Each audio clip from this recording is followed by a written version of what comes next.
In a scenario where teenagers should only be worried about school tests, first love, and dreams for the future, some young people shock the world with unimaginable acts of violence.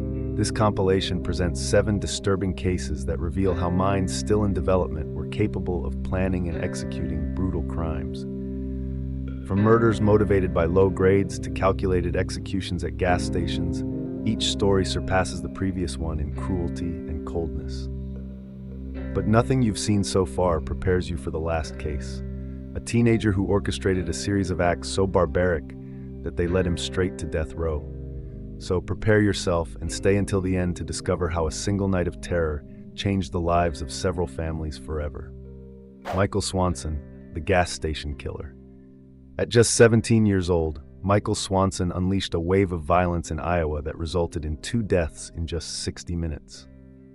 On a dark morning in Algona, Iowa, Swanson, wearing a ski mask and armed with a pistol, invaded a gas station where he demanded money and cigarettes from Vicky Bowman Hall, 47 years old. Even after Vicky had fully cooperated with his demands, Swanson murdered her in cold blood. About 1 hour later, in Humboldt, Iowa, he repeated the attack at another gas station, this time taking the life of Shelia Myers. Authorities managed to capture him just 100 meters from the scene of the second crime, after identifying his vehicle. During his interrogation, Swanson admitted to shooting intentionally and with premeditation at the clerk, causing her death. When asked where he shot his victim, he coldly replied, "In the face." The judge asked, "Why in the face?" to which Swanson responded that it was something definitive, because if he had only meant to wound her, he would have shot anyway. The fact that he killed his victims, even after receiving what he had demanded, demonstrated that his main objective was murder, not robbery. In court, he faced charges of 2 qualified homicides and 2 robbery crimes. During the victim impact statement readings by the families, Swanson remained completely impassive. The judge declared him dangerous and unpredictable, stating that there is no place for you in a law-abiding society. Swanson was sentenced to life imprisonment for his crimes. During the trial, he showed a complete lack of remorse, even smirking at the victims' families. His violent nature continued even in prison. 4 years after beginning his sentence, he cut another inmate's throat. If you're enjoying the video, don't forget to leave your like and subscribe to the channel. Jeremy Goodale and Willard Miller, the Spanish teacher murder. At just 16 years old, Jeremy Goodale and his accomplice, Willard Miller, were accused of murdering their high school Spanish teacher. The crime, which shocked the community of Fairfield, Iowa, was apparently motivated by a bad grade. Nohema Graber was a Spanish teacher at Fairfield High School in southeast Iowa, where Miller was one of her students. After receiving a bad grade from Graber, Miller and his friend Goodale planned to kill her. The young men knew that Graber usually took her regular walk in Chautauqua City Park and used this information to plan their ambush. On the day of the crime, Goodale and Miller followed the teacher during her walk, waited for the right moment, and attacked her. They dragged her into the forest and beat her to death with a baseball bat. Jeremy had brought the bat and other supplies specifically to carry out the murder. The case began to unravel when a witness connected to Goodale presented Snapchat messages to authorities that proved both their involvement in the murder. In one of these messages, it was written, "Imagine you're my Spanish teacher and this is the last thing you see," followed by, "Time to hide a body." During the proceedings, Jeremy Goodale pleaded guilty and decided to testify against his best friend Miller. In his confession, Goodale admitted that he understood Miller intended to kill Mrs. Graber and described how, after the first blows, they moved her from the path where he struck her again, resulting in her death. In his final statement before sentencing, Goodale apologized to Graber's children, friends, church members, and the community. He acknowledged that his actions affected safety at Fairfield High School and apologized to his own friends for the stigma they would carry just for knowing him. The court sentenced Goodale to life in prison with the possibility of parole after 25 years. Miller received a harsher sentence, life in prison with the possibility of parole after 35 years. The judge emphasized that despite Miller's youth and incomplete brain development, his intentions and actions were sinister and evil. The magistrate stressed that there was no excuse or systemic problem in society that could explain or justify his actions. Rachel Schoaf and Shelia Eddy, the best friend murder. Rachel and Shelia, both 16 years old, were friends with Skylar Neese. According to reports, the two decided they no longer liked Neese and, therefore, planned her murder. The plan was executed calculatedly. On a combined signal of a countdown 1, 2, 3, they attacked Skylar and stabbed her to death. Skylar tried to escape but fell during the attempt. According to police, the scene was so violent that the blood on the gravel road was never completely cleaned up. Rachel estimated that Skylar was stabbed approximately 10 times before dying. After Rachel's confession, both teenagers were arrested. Rachel agreed to plead guilty to second-degree murder in exchange for her cooperation in the case. During her court testimony, Rachel made an emotional apology. "I am sorry, and I don't know if there is an adequate way to make this apology, because there aren't even words to describe the guilt and remorse I feel every day for what I did. The person who did that wasn't the real me, not the person I am, not what I'm made of or what I believe in. I never thought this would actually happen. I got scared and got involved in something I didn't want to do. I never realized the gravity of my actions and how many people I hurt. I hurt the Neese family and everyone who loved Skylar. I hurt my parents and shamed my family. I also hurt my extended family." After securing a plea deal, Rachel was sentenced to 30 years in prison at the West Virginia State Penitentiary, with the possibility of parole after 10 years. Shelia received a harsher sentence. She was sentenced to life in prison at the West Virginia State Penitentiary, with the possibility of parole after 15 years. The judge specified that, according to United States Constitution requirements, this sentence was technically with mercy, which made her eligible for parole. Gavon Ramsey, the killer who filmed his victim, in 2018, Gavon Ramsey committed one of the most shocking and disturbing crimes in the narrative of brutal crimes. He invaded the home of Margaret Douglas, an elderly woman, demonstrating a cruelty that defies human comprehension. Before taking Margaret's life, Ramsey filmed her while she slept, capturing her vulnerability on video. After the homicide, his brutality went further. He stripped and sexually abused the victim's body for more than 2 hours, recording his actions in a series of photos and videos, positioning the body in different ways. To hide his crime, Ramsey hid Margaret's body inside a closet, covering it with a vacuum cleaner and clothes. Throughout the attack, he demonstrated coldness and planning, stalked the victim, murdered her, filmed, abused, stripped, hid the body, and still had time to search and ransack the house looking for her wallet, always remaining attentive to time. Gavon's defense presented a complex argument, reporting that the young man had spent his entire adolescence under treatment with Zoloft, an antidepressant, due to traumas resulting from childhood abuse.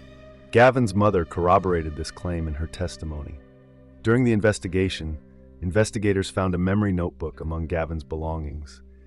This notebook revealed a disturbing aspect of his psyche, presenting biographies of serial killers, violent fantasies involving rape, strangulation, and murder, as well as detailed plans to commit crimes.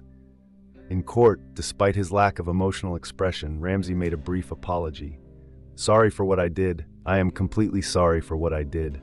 After this, he received a life sentence. Nikolas Cruz, the worst high school massacre in U.S. history. Nikolas Cruz perpetrated the deadliest shooting at a high school in United States history. His history included various psychological challenges, including attention deficit hyperactivity disorder, ADHD, and oppositional defiant disorder. Over 3 years, Cruz changed schools 6 times and was expelled from Marjory Stoneman Douglas High School in 2017 due to disciplinary problems.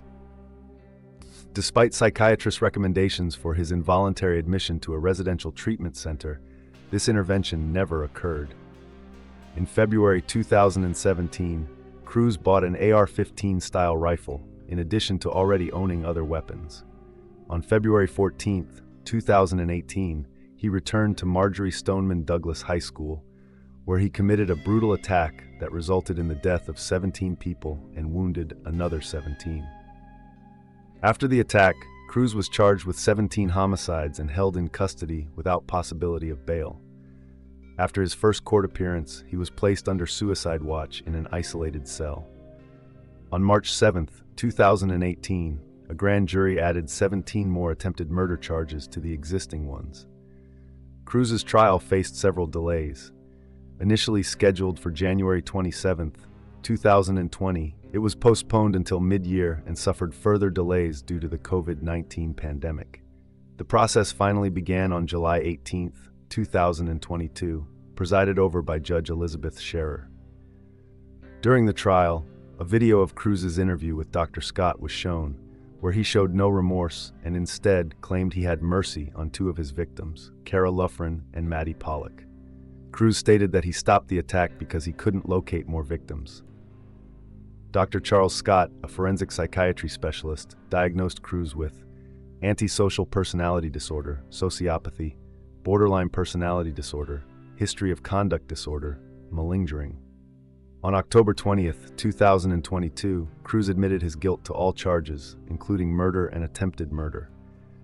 On November 2, 2022, he was sentenced to 34 consecutive life sentences without the possibility of parole, as recommended by the jury and in accordance with Florida laws. The sentence generated discontent among some victims' parents, who had hoped Cruz would receive the death penalty. In court, Cruz made a statement, "I'm sorry for what I did. I have to deal with this every day. If I had a second chance, I would do everything I could to help others. I'm trying to do that for you, and I don't care if you don't believe me. I love you, and I know you don't believe it. But living with this is very difficult. It gives me nightmares, and sometimes I can't even stand myself. But I try to move forward because I know that's what you expect from me." Taurus, Nicholas Evans, and Miller, the fatal ambush. In a tragic series of events in southwest Georgia, 3 young people were involved in a violent crime that resulted in death. The case involved Taurus and Nicholas Evans, both 17 years old, and Miller, 18 years old, who planned and executed a robbery that ended with the murder of Williams, a 21-year-old young man. According to Detective Amy Heathwood's investigation, the plan was developed by Evans and Miller. They lured Williams by offering an intimate experience with Taurus for $100, leading him to a wooded area in a suburb on October 7, 2018. Upon arriving at the location, Williams fell victim to a violent ambush. Evans confronted him using a weapon while Miller attacked his head with a bat. During the ensuing struggle, Williams tried to defend himself but was severely wounded in the neck. Miller and Evans then abandoned him, leaving him bleeding on a trail. In the development of the case in court, Taurus showed surprise upon hearing the charges against him. Initially, all 3 were charged with armed robbery, with Evans and Miller receiving additional charges of armed robbery and aggravated assault. However, after the discovery of new evidence, the police expanded the charges to include qualified homicide against all 3. Even Taurus, who suffered a gunshot wound during the incident, had his charges aggravated along with the others involved. Dexter Johnson, the crime that led to death row. During a hearing in Houston, Dexter Johnson, 19 years old, lost emotional control when sentenced to death by the Harris County jury. Furious with the sentence, he knocked over chairs until he was restrained by about a dozen court security officers. Johnson's conviction was for a double murder in Harris County, Texas, in 2007. The homicides occurred in 2006, when Johnson was 18 years old. He and 4 other teenagers kidnapped Maria Aparece and invaded her partner's residence. After robbing the couple, they forced them into the back seat of the car and took them for a ride. Johnson then raped Maria Aparece before, along with another youth, killing them both. Although he was sentenced to death, Johnson's execution has been repeatedly delayed. He claims to have intellectual disability, which would exclude him from capital punishment. In 2019, a federal court suspended his execution to allow his new lawyer to review appeal issues and possible errors by the previous attorney. Pat McCann, his initial lawyer, believed Johnson had intellectual disability, but didn't present this claim in court because the state of Texas hadn't updated its guidelines for evaluating intellectual disability. McCann feared that addressing this issue could compromise Johnson's defense on other fronts. Johnson's new lawyer, Jeremy Sheepers, criticized McCann's work and brought new aspects of the case to light. He highlighted Johnson's severe language difficulties and pronounced stutter. Additionally, Sheepers cited recent tests indicating that Johnson's IQ is below the threshold considered for disability. Currently, although Johnson's execution has been delayed several times, he has not yet been officially considered ineligible for capital punishment. The case has returned to the trial court for further analysis. If you've made it this far, you've now learned about 7 of the most shocking cases of crimes committed by teenagers. If you liked the video, leave your like, subscribe to the channel, and tell me in the comments which case you found most disturbing. See you in the next video.